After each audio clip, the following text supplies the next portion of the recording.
सीमा चिड़िया बीमार हो गई। मामा, मामा जानी, कहाँ हैं आप? जल्दी आइए। आ गई मेरा प्यारा बेटा छोटू, आ गई। क्या हुआ मेरे प्यारे बेटे को? जैसे आपने मुझे कल कहानी सुनाई थी ना, सेम वैसी कहानी मुझे आज सुनाओ। आज कहानी सुनाने जा रही हूँ अपने प्यारे बेटे को, वो भी बहुत प्यारी कहानी है। उस कहानी में सीमा चिड़िया बीमार हो जाती है। वो बहुत रोती है कि काश उसकी एक बेटी होती। उसका सिर्फ एक ही बेटा होता है और वो दोनों घर में अकेले रहते हैं। एक दिन, सीमा बहन, आपकी तबीयत ठीक नहीं है, आप बोलो तो मैं कुछ दिन के लिए अपनी बेटी को भेज दूँ। फिक्र करने का शुक्रिया बहन, मैं अपनी भांजी लैला को बुला लूँगी। बुरा ना मानो तो लैला को कुछ दिन के लिए मेरे पास छोड़ दो। मेरी तबीयत ठीक नहीं रहती है ना, घर का काम वाम कर लेगी और जोनी को भी सुबह नाश्ता बना के दे दिया करेगी। सीमा बहन, अगर मैं लैला को आपके पास भेज दूंगी तो मेरे घर का काम कौन करेगा? मेरा भी तो सारा काम लैला ही करती है, माफ़ करना। पुत्र, सीमा की हाल ने? अब्बा जी ठीक हूँ, डॉक्टर को फ़ोन किया है, आ रहे हैं। पुप्पो की तबीयत ठीक नहीं है, मम्मा को बोलती हूँ कुछ दिन के लिए मुझे सीमा पुप्पो के घर भेज दें। ओए, अगर सीमा पुप्पो के घर जाओगी तो घर का काम कौन करेगा? मम्मा से तो काम होता नहीं है, तुम करोगी सारा काम, कोई ज़रूरत नहीं है पुप्पो के घर जाने की।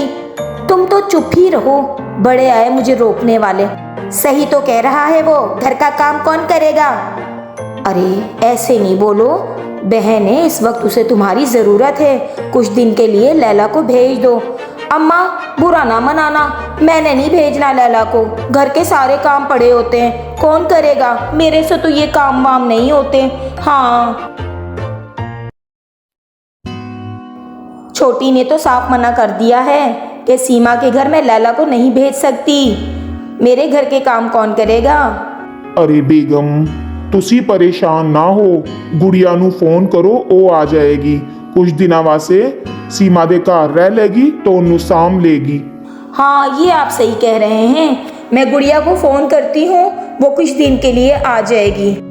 गुड़िया पुत्र, सीमा भैन दी तबीयत ठीक नहीं है, कुछ दिना वास्ते तू उत्थे चली जा।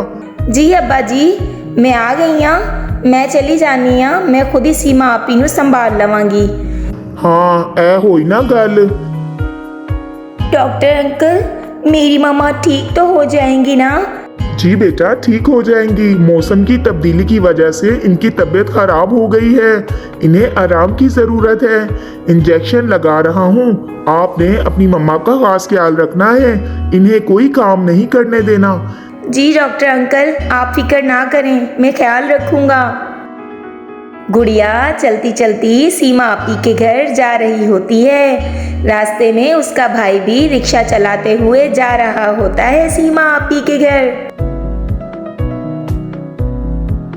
गुड़िया आपी, आप कहाँ जा रही हैं? गुड्डू, मैं सीमा आपी के घर जा रही हूँ, उनकी। गुड़िया आपी, रिक्शे में बैठे, मैं आपको वहाँ छोड़ देता हूँ और मैं सीमा आपी की तबीयत भी पूछ लूँगा।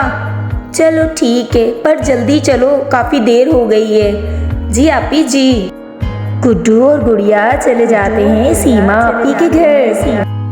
मैं ते डॉक्टर साहब सीमा नू कहा है, परेशान होने की जरूरत नहीं है, लैला है, गुड़िया है, सारे ही इनू साम लैणगे। गुड़िया आ जाती है सीमा आपी को संभालने, उसके घर के काम करने।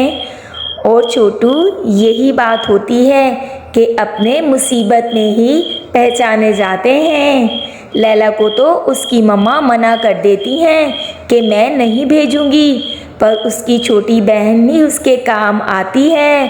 दूसरों के काम आना बहुत अच्छी बात है, और जहाँ कभी अपनों को ज़रूरत हो मदद की तो वहाँ तो और भी ज़्यादा उनकी मदद करनी चाहिए, ना कि उनको खरी खरी सुना के उनका दिल तोड़ा जाए।